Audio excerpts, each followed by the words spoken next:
ยีปิงก่อมไก่เนาะวันที่15ก็เป็นวันเดือนยีปิงก็ตึกเตงคืนกะ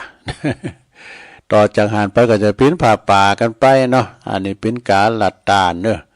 การหลัดตาลคือตาลตามการเปิ้นยกคือมีมีเดินเดียวนะมีเดินเดียวกับงานบุญกฐินเนี่ยมีจำนวนเดินเดียวศรัทธาญาติโยมทั้งหลายอันนั้นก็เฮาเวลามีกินมีทานที่ไหนก็ไปรวมกับเปิ้นอย่างงานกฐิน100 วัดก็ไปมาใดก็มาถ้ามาได้เนี่ยมาพุกเนี่ยนะศรัทธาดูต่างเด้อวันคำอ่ะแต่วันที่8นั่นนี่มันก็ตึกวัน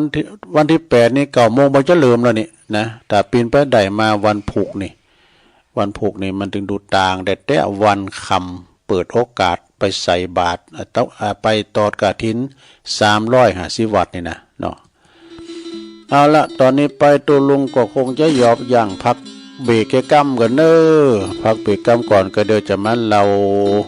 ยังทำหลายอย่างอยู่เนาะภาค2นี่นะภาค2ก็อดถาดาฟังกันไปเจริญพรกัน